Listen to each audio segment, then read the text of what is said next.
son Jacob, he ran to meet him, hugged him, and kissed him. Then he took him to his house, and Jacob told him all that had happened.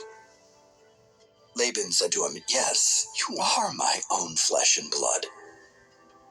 After Jacob had stayed with him a month, Laban said to him, "Just because you're my relative, should you work for me for nothing? Tell me what your wages should be."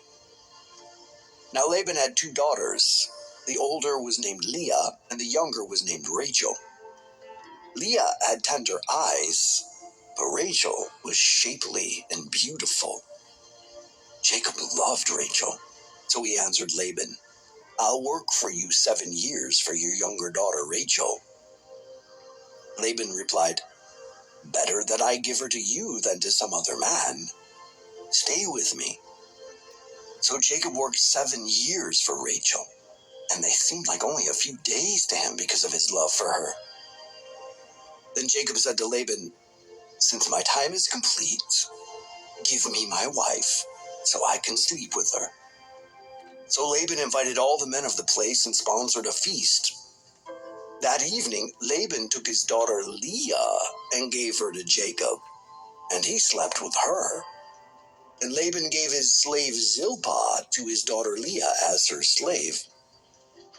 When morning came, there was Leah. So he said to Laban, "What have you done to me? Wasn't it for Rachel that I worked for you? Why have you deceived me?" Laban answered, "It is not the custom in our country to give the younger daughter in marriage before the firstborn.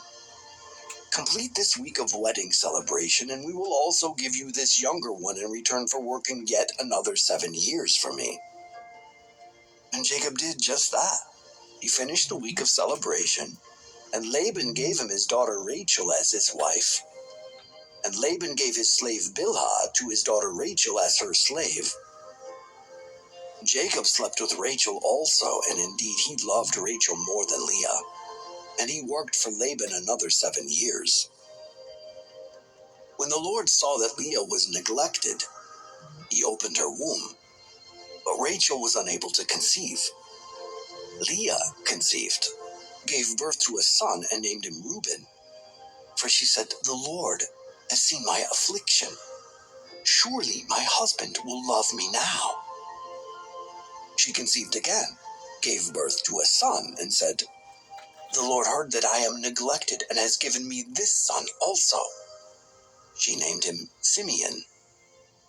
She conceived again, gave birth to a son, and said, "At last my husband will become attached to me because I have borne 3 sons for him." Therefore he was named Levi. And she conceived again, gave birth to a son, and said, "This time I will praise the Lord." Therefore she named him Judah. Then Leah stopped having children.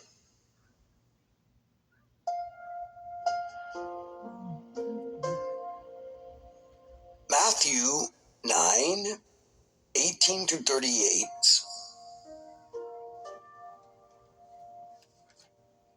As he was telling them these things, suddenly one of the leaders came and knelt down before him, saying, "My daughter just died, but come and lay your hand on her and she will live."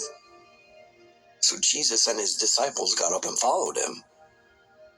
Just then, a woman who had suffered from bleeding for 12 years approached from behind and touched the end of his robe, for she said to herself, "If I can just touch his robe, I will be made well." Jesus turned and saw her. "Have courage, daughter," he said. "Your faith has saved you." And the woman was made well from that moment. When Jesus came to the leader's house, he saw the flute players and a crowd lamenting loudly. "Leave," he said, "because the girl is not dead, but asleep." And they laughed at him. After the crowd had been put outside, he went in and took her by the hand, and the girl got up. The news of this spread throughout that whole area. As Jesus went on from there, 2 blind men followed him, calling out, "Have mercy on us, Son of David." When he entered the house, the blind men approached him, and Jesus said to them, "Do you believe that I can do this?" They said to him, "Yes, Lord." Then he touched their eyes, saying, "Let it be done for you according to your faith." And their eyes were opened. Then Jesus warned them sternly, "Be sure that no one finds out." But they went out and spread the news about him throughout that whole area. Just as they were going out, a demon-possessed man who was unable to speak was brought to him. When the demon had been driven out, the man who had been mute spoke, and the crowds were amazed, saying, "Nothing like this has ever been seen in Israel." But the Pharisees said, "He drives out demons by the ruler of the demons." Jesus continued going around to all the towns and villages, teaching in their synagogues, preaching the good news of the kingdom, and healing every disease and every sickness. When he saw the crowds, he felt compassion for them, because they were distressed and dejected, like sheep without a shepherd. Then he said to his disciples, "The harvest is abundant, but the workers are few. Therefore pray to the Lord of the harvest to send out workers into his harvest."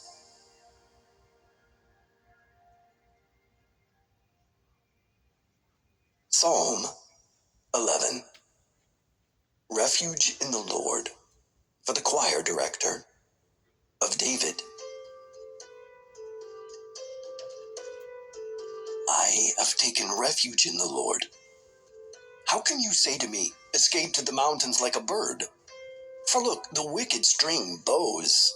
They put their arrows on bowstrings to shoot from the shadows at the upright in heart. When the foundations are destroyed, what can the righteous do?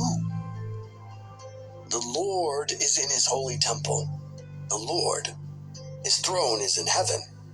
His eyes watch